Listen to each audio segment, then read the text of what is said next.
ഇപ്പോൾ വരുന്ന ഒരു വാർത്തയിലേക്ക്. കളമശ്ശേരി ബോംബ് സ്ഫോടനത്തിൽ പ്രതി ഡൊമിനിക് മാർട്ടിന്റെ വിദേശ ബന്ധങ്ങളിൽ അന്വേഷണം. ഡൊമിനിക് മാർട്ടിൻ ബോംബ് ഉണ്ടാക്കിയ രീതി വിദേശ നമ്പറിലേക്ക് അയച്ചിരുന്നുവെന്ന് കണ്ടെത്തി. ചിത്രങ്ങൾ സഹിതമാണ് അയച്ചത്. 2023 ഒക്ടോബർ 29-നാണ് കളമശ്ശേരിയിലെ കൺവെൻഷൻ കേന്ദ്രത്തിൽ മാർട്ടിൻ സ്ഫോടനം നടത്തിയത്. കൂടുതൽ വിവരങ്ങളുമായി കൊച്ചിയിൽ നിന്ന് സഹിൻ ആന്റണി ചേരുകയാണ്. സഹിൻ, താൻ ഒറ്റയ്ക്കാണ് ഇത് ചെയ്തത് എന്ന് തന്നെയായിരുന്നു അന്നൊക്കെ അയാളുടെ മൊഴിയുണ്ടായിരുന്നത്. എന്തായാലും വിദേശ ബന്ധം ഉണ്ട് എന്ന കാര്യത്തിൽ തന്നെയാണോ ഇപ്പോൾ അന്വേഷണ സംഘം സംശയിക്കുന്നത്?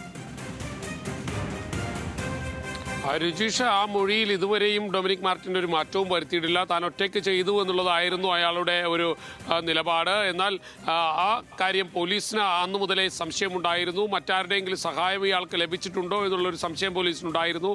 അതുകൊണ്ട് തന്നെയാണ് കൂടുതൽ അന്വേഷണം പോലീസ് നടത്തിയത്. ഇതിനിടയിലാണ് ഒരു വിദേശ നമ്പറിലേക്ക്, പ്രത്യേകിച്ചും വിദേശ രാജ്യം എന്ന് പറയുന്നത് അറബ് രാജ്യം കേന്ദ്രീകരിച്ചുള്ള ഒരു നമ്പറിലേക്ക് ഇയാളുടെ ഈ നമ്പറിൽ നിന്നും അവിടുത്തെ വാട്സപ്പിലേക്ക് ചില ദൃശ്യങ്ങളും ചിത്രങ്ങളും എല്ലാം പോയിട്ടുണ്ട്. അതും ബോംബുണ്ടാക്കുന്നതിൻ്റെ തലേ ദിവസം എടുത്തിട്ടുള്ള ദൃശ്യങ്ങളും ചിത്രങ്ങളുമാണ് പോയിട്ടുള്ളത്. അപ്പോൾ തന്നെ ബോംബുണ്ടാക്കുന്ന ദൃശ്യങ്ങളും ആ നമ്പറിലേക്ക് അയച്ചിട്ടുണ്ട്. ആ നമ്പർ ആരുടേതാണ് എന്നുള്ളതാണ് പോലീസ് പരിശോധിക്കുന്നത്.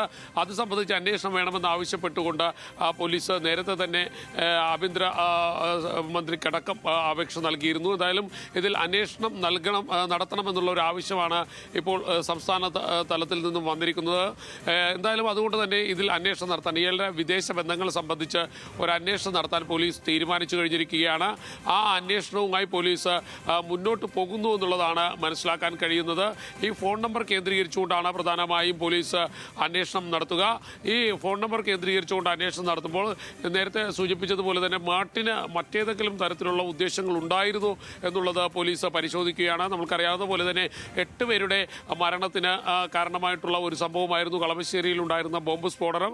അതുമായി ബന്ധപ്പെട്ടുകൊണ്ട് മറ്റേതെങ്കിലും ശക്തികളുടെ ഇടപെടൽ നടന്നിട്ടുണ്ടോ എന്നുള്ളൊരു കാര്യം പോലീസ് പരിശോധിക്കുകയാണ്. ഈ വിദേശ നമ്പറിലേക്ക് ഈ ചിത്രങ്ങളും ദൃശ്യങ്ങളും എല്ലാം അയച്ചു നൽകിയത് ഏത് സാഹചര്യത്തിലാണെന്ന് പോലീസിന് മനസ്സിലാക്കേണ്ടിയിരിക്കുന്നു.